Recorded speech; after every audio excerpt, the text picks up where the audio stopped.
നമസ്കാരം. കർക്കിടക മാസ ഫലങ്ങളാണ് പറയാൻ പോകുന്നത്.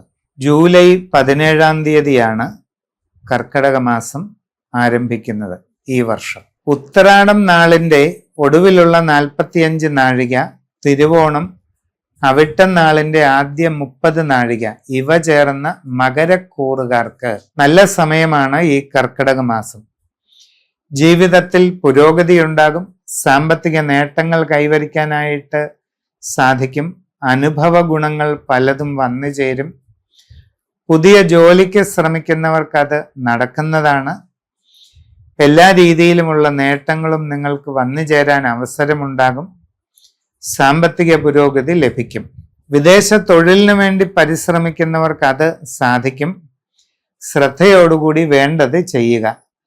അന്യദേശങ്ങളിൽ വിവിധ മേഖലകളിൽ ജോലി ചെയ്തുകൊണ്ടിരിക്കുന്നവർക്ക് സാമ്പത്തിക ഉയർച്ച, പുരോഗതി, സ്ഥാനക്കയറ്റം, കൂടുതൽ സൗകര്യങ്ങൾ, ആഗ്രഹിക്കുന്ന വാസസ്ഥലം ഇതെല്ലാം ലഭിക്കാൻ ഇടയുണ്ട്. കച്ചവടക്കാർക്ക് നല്ല സാമ്പത്തിക നേട്ടങ്ങൾ ഉണ്ടാകും. കർമ്മരംഗത്ത് പുരോഗതി ഉണ്ടാകും.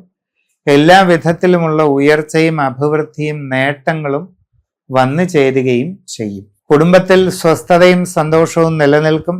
സന്താനങ്ങളുടെ അഭിവൃദ്ധിയിൽ സന്തോഷിക്കാൻ അവസരമുണ്ടാകും.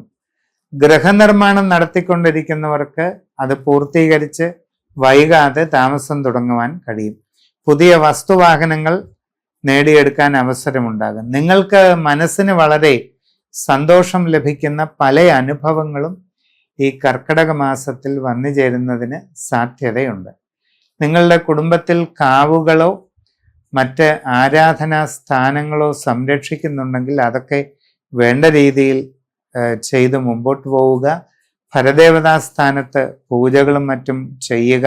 അതോടൊപ്പം കർക്കിടക വാവുബലി തർപ്പണം ഭംഗിയായി ചെയ്യുക. ഗണപതി ഹോമം, ഭഗവതി സേവ ചെയ്യുക. ഇതൊക്കെ വളരെ നല്ലതാണ്.